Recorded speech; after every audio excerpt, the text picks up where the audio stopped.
তীব্র রোদের মাঝে কাঁধে জায়নামাজ, মুখে দোয়া।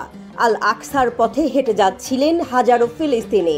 সামনে লৌহ প্রাচীর, কালান্দিয়া, জেইতুন কিংবা বেথলেহেম, সব চেকপোস্টে দাঁড়িয়ে কঠোর ইসরায়েলি সেনা।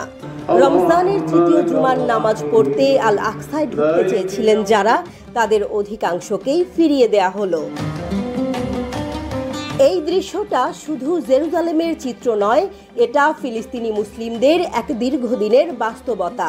ওয়াফা সংবাদ সংস্থার তথ্য বলছে, রমজানের তৃতীয় শুক্রবারে আল আকসা মসজিদে নামাজ আদায়ে ফিলিস্তিনিদের প্রবেশ ঠেকাতে চূড়ান্তভাবে সক্রিয় হয়েছে ইসরায়েলি সেনারা। ইসরায়েলি নিয়ম অনুযায়ী 55 বছরের নিচের পুরুষ এবং 50 বছরের নিচের নারীদের ঢুকতে দেয়া হয়নি, এমনকি তাদের হাতে বৈধ পারমিট থাকলেও না। অথচ